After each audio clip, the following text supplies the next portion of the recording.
Las primeras tentativas de poner fin a la guerra europea partieron de Luis XIV, tras las importantes derrotas de Ramillés y Malplaquet y la grave crisis de las finanzas francesas que hacía imposible la continuación de la guerra.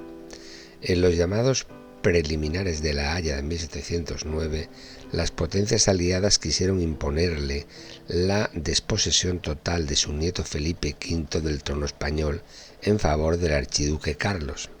El monarca francés, que obligado por las circunstancias aceptó entonces la desmembración del territorio peninsular español en dos partes, se negó a firmar cuando no fueron aceptadas las compensaciones territoriales para su nieto en Italia. La propuesta de separación del territorio peninsular fue rechazada de plano por Felipe V, lo que le suscitó en adelante el incondicional apoyo del pueblo castellano. Las humillantes condiciones de los austriacos y los holandeses, que llegaron a exigir que Luis XIV contribuyera militarmente a la derrota de su nieto, decidieron al monarca francés a abandonar las conversaciones de la ciudad holandesa de Geertruidenberg. Luis XIV y su ministro de Estado, el marqués de Torcy, sondearon entonces en secreto al gobierno de la Gran Bretaña en agosto de 1710.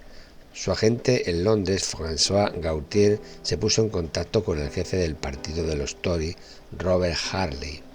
Estos contactos se vieron favorecidos por la victoria de los Tories en las elecciones del otoño de ese año. Los Tories querían poner fin a la guerra frente a la postura belicista del derrotado partido Whig. Harley se convirtió en secretario de Finanzas y junto a su correligionario Henry St. John, conde de Bolingbroke, secretario de Estado, impulsaron la nueva política pacifista. Dicha política se vio reforzada cuando se conocieron en Londres las dos resonantes victorias que había obtenido Felipe V en las batallas de Brihuega y de Villaviciosa en Guadalajara a principios de diciembre de 1710 frente al ejército del archiduque Carlos en su retirada tras el fracaso de su segunda entrada en Madrid. Esas victorias obtenidas gracias a las levas de milicianos castellanos le aseguraron el trono español, ya que el dominio austracista había quedado reducido al Principado de Cataluña y a Mallorca. Ese mismo mes de diciembre de 1710, el gobierno Tory hizo saber al marqués de Torcy que Gran Bretaña no apoyaría las aspiraciones del archiduque a la corona española. Eso sí, a cambio de importantes concesiones comerciales y coloniales, lo que significaba un vuelco total en las perspectivas de paz. Pero el giro definitivo en el escenario internacional se produjo el 17 de abril de 1711 con la muerte del emperador José I, lo que suponía que el archiduque Carlos sería el nuevo emperador de Alemania. Este hecho, según el historiador catalán Joaquín Albereda, proporcionó el pretexto perfecto a los británicos a la hora de argumentar el cambio de rumbo emprendido. Había que evitar la constitución de una monarquía universal de los Habsburgo. La primera medida que tomaron fue reducir notablemente la ayuda económica que sostenía al ejército imperial, al tiempo que continuaban con las negociaciones secretas con los franceses. El 27 de septiembre de 1711, el archiduque Carlos abandonaba Barcelona para ser coronado emperador con el nombre de Carlos VI. La ceremonia tuvo lugar el 22 de diciembre en Frankfurt, dejando a su esposa Isabel Cristina de Brunswick como lugarteniente y capitán general de Cataluña.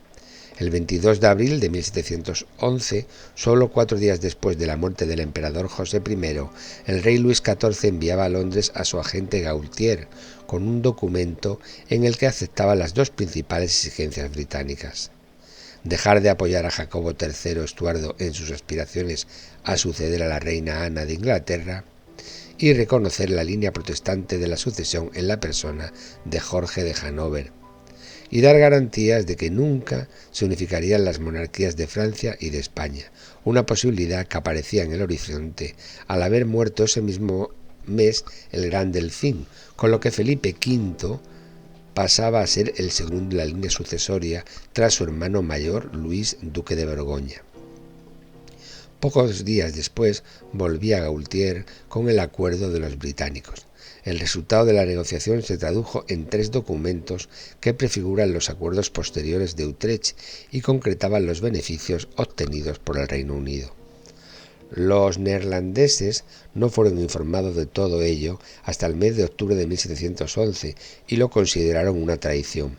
Cuando en diciembre de ese mismo año la Cámara de los Lores, considerando el abandono inglés de la alianza un deshonor, votó en contra del acuerdo, la reina Ana nombró 12 nuevos pares favorables al mismo y en una nueva votación consiguió que fuera aprobado.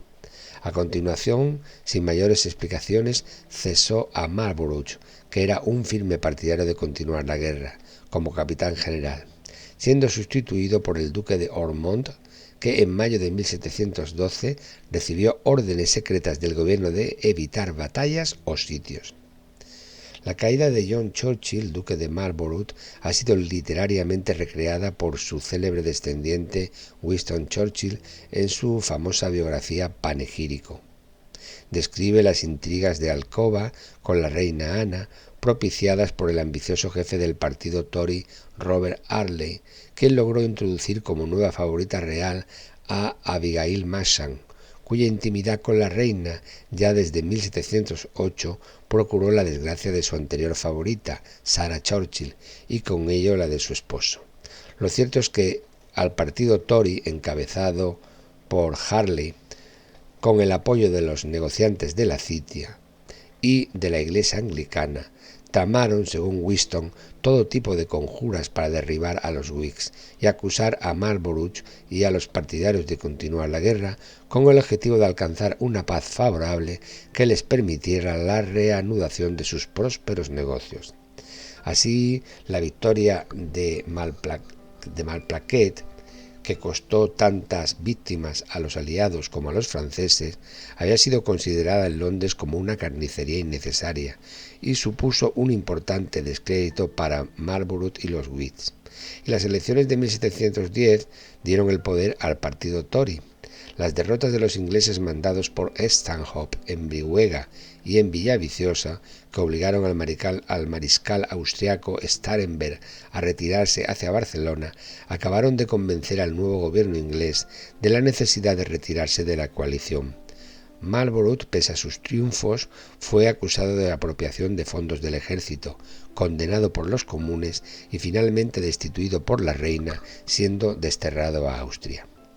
Lo esencial del acuerdo alcanzado entre Francia y Gran Bretaña fue dado a conocer por la reina Ana en una sesión del Parlamento británico celebrada el 12 de junio de 1712, en la que, después de garantizar la sucesión al trono en la línea protestante de la Casa de Hannover, afirmó: «Al final, Francia ha manifestado que ofrece que el duque de Anjou renuncie para siempre, para él y todos sus descendientes, a cualquier pretensión sobre la corona de Francia, ya que la ansiedad de que España e Indias hubiesen podido estar unidas a Francia ha sido la principal causa del inicio de esta guerra.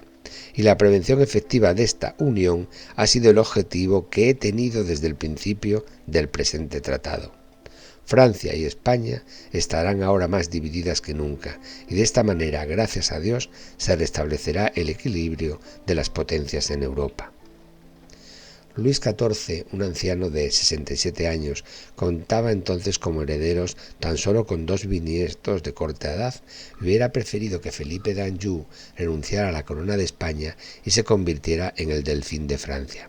Pero tuvo que aceptar la decisión de Felipe, que, agradecido por la fidelidad que le habían mostrado, derramando su sangre sus súbditos de la corona de Castilla, comunicó a su abuelo ya en abril de 1711 que prefería seguir siendo rey de España y que renunciaría a sus derechos al trono de Francia. Así el acuerdo secreto franco-británico pudo seguir su curso. La renuncia se formalizaría meses más tarde, el 5 de noviembre de 1712, en una ceremonia celebrada ante las Cortes de Castilla, a la que asistieron los embajadores de la reina de Inglaterra y del rey de Francia. La importancia que tenía el ejército británico en la Gran Coalición se pudo comprobar al mes siguiente en la batalla de Denain, en la que el nuevo capitán general inglés, el duque de Ormond, recibió órdenes de su gobierno de no intervenir. y los ejércitos neerlandés e imperial fueron derrotados por el ejército de Luis XIV. La retirada de facto de Gran Bretaña de la guerra se confirmó el 21 de agosto cuando se declaró el armisticio entre británicos y franceses. La noticia del fin de las hostilidades entre las monarquías de Gran Bretaña y de Francia, como era de esperar, fue muy mal recibida en la corte de Viena, en la que se hicieron severas críticas a la conducta de los británicos que vendían a mal precio tanta sangre derramada. Los tratados de Utrecht, 1713. El primer tratado entre Francia, Gran Bretaña y los Países Bajos. El 11 de abril de 1713 se firmaba en Utrecht el primer tratado entre el Reino de Francia y el Reino de Gran Bretaña, el Reino de Prusia, el de Portugal, el Ducado de Saboya y las Provincias Unidas.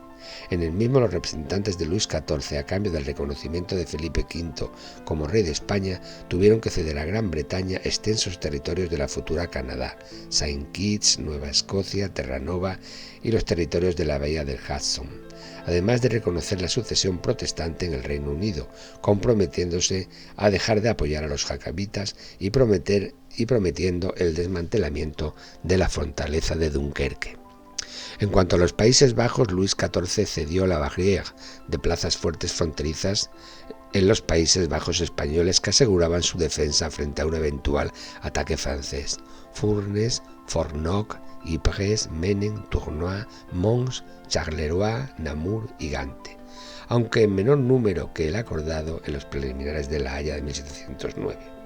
Como finalmente los Países Bajos españoles pasaron a soberanía austríaca, se firmó un nuevo Tratado de la Barrera el 15 de noviembre de 1715 entre las Provincias Unidas y el Imperio, que según Joaquín Albareda los convirtieron en una especie de colonia neerlandesa, tanto en términos militares como económicos, al pasar a ser un territorio abierto a las exportaciones holandesas e inglesas, realidad que impedía a los manufactureros belgas competir industrialmente con los productos originarios de aquellos países. El segundo tratado entre Gran Bretaña y España. Gran Bretaña recibió Gibraltar y Menorca y amplias ventajas comerciales en el Imperio Español de las Indias, concretadas en el asiento de negros que fue concedido a la South Company y en virtud del cual se ha calculado que los ingleses llegaron a enviar a la América Española un total de 144.000 esclavos durante 30 años, y el navío de permiso anual, un barco de 500 toneladas, autorizados a transportar bienes y mercancías a la feria de Portobelo, en Londres, y libre de aranceles. Con estas dos concesiones se rompía por primera vez el monopolio comercial que había mantenido la monarquía hispánica para sus vasallos castellanos durante los 2 siglos anteriores. Los tratados de Rastatt y Baden de 1714. A pesar de que recibió el ducado de Milán, el reino de Nápoles, la isla de Cerdeña, intercambiada por el reino de Sicilia en 1718, y los Países Bajos españoles, Carlos VI no renunció a sus aspiraciones a la corona española, por lo que no reconoció a Felipe V como rey de España ni al duque de Saboya como rey de Sicilia, y se negó a firmar la paz de Utrecht, aunque los holandeses, sus últimos aliados, sí lo habían hecho. Según el cronista austracista exiliado en Viena, Francesc Castelví, Carlos VI actuó así porque fiaba en las contingencias del tiempo, la mucha edad del rey Luis XIV y un príncipe de 3 años que debía sucederle, los grandes achaques de la reina Ana, la inquietud del pueblo de Inglaterra, la poca satisfacción de los holandeses y generalmente de todos los aliados le daban esperanza que en el espacio de una campaña podía mudarse el sistema y volver a encenderse la guerra con más fuerza. Al no firmar el imperio los acuerdos de Utrecht, la guerra prosiguió en la primavera de 1713. El ejército francés ocupó las plazas de Landau y de Friburgo, y la flota británica bloqueó a la emperatriz Isabel Cristina y a las tropas imperiales que seguían en el Principado de Cataluña. Estos reveses militares convencieron a Carlos VI que debía poner fin a la guerra, por lo que se iniciaron las negociaciones de paz en la ciudad alemana de Rastatt a principios de 1714, de forma que las fronteras entre ambos volvieron a las posiciones de antes de la guerra. Austria obtiene del rey de España los Países Bajos españoles, el milanesado, el reino de Nápoles, Flandes y Cerdeña. Y el archiduque Carlos de Austria, ahora emperador, abandona cualquier reclamación del trono español en 1725 por el Tratado de Viena. Además, las tropas austriacas se comprometen a evacuar las zonas del Principado de Cataluña, lo que realizan a partir del 30 de junio de 1713. Ante lo cual, la Junta General de Brazos, brazo eclesiástico, militar, brazo real o popular, acuerdan la resistencia a toda costa en Barcelona. A partir de este momento empezó una guerra desigual que se prolongó durante casi 14 meses, concentrada en Barcelona y Cardona, al margen de los cuerpos de fusileros dispersos por el país. El punto de inflexión será cuando las tropas felipistas rompan el sitio de Barcelona el 11 de septiembre de 1714. Mallorca, Ibiza y Formentera caerían 10 meses más tarde.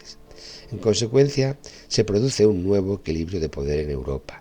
El gran beneficiario de este conjunto de tratados fue Gran Bretaña, que además de contener las ambiciones territoriales y dinásticas de Luis XIV y de importantes ganancias territoriales, obtuvo cuantiosas ventajas económicas que le permitieron romper el monopolio comercial de España con sus territorios americanos.